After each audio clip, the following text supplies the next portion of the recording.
So I know one of the focus that you have for our diversity and inclusion program, and the TSYS executives have really gotten behind, is this idea of unconscious bias, right. and helping team members, leaders understand the impact of unconscious bias on decision making within the business. And so there's a lot of training that's been going on around that.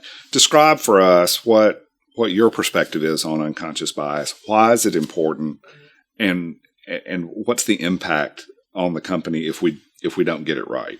Sure. Well, not to go down a long pathway of the mental aspects of unconscious bias, because it plays a huge part of that. But when we talk about the journey of diversity and inclusion, I like to look at it this way. It starts in your mind, in your thoughts, which controls your behavior and your actions. So what you feel, it comes from your socialization, where you were born, where you were raised.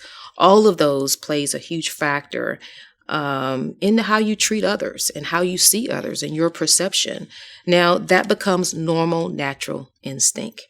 And so the unconscious bias training simply does not tell you that what you're doing or what you're thinking is bad. It just helps you realize as an individual person, based on your own background, again, of your upbringing, what are some of those things that you subconsciously may do that actually prohibits you from embracing the uniqueness and the differences of other people. It is so important, however, in the journey of diversity and inclusion, more so on the inclusion part, because you just heard me talk about a sense of belonging and appreciating the differences of others. And how can someone really feel like they are part of and that they're belonging in a space when they're not welcome?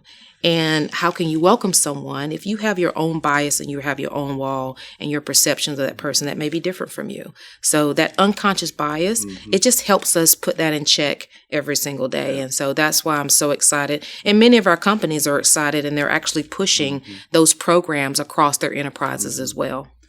Are there any particular groups of people that you see as being particularly at risk in the payments industry in particular for being overlooked?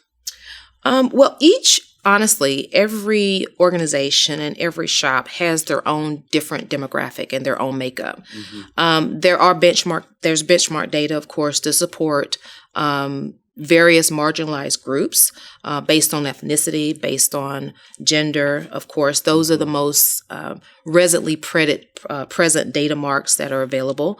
But you have to still look at the disclaimer if you're a global company, the demographics versus on U.S. data versus international, and what you have at hand. Now, again, you look at the trends and you look at the data, and to answer your question, yes, there are marginalized groups that you actually see in the payment industry that stand out more so than others.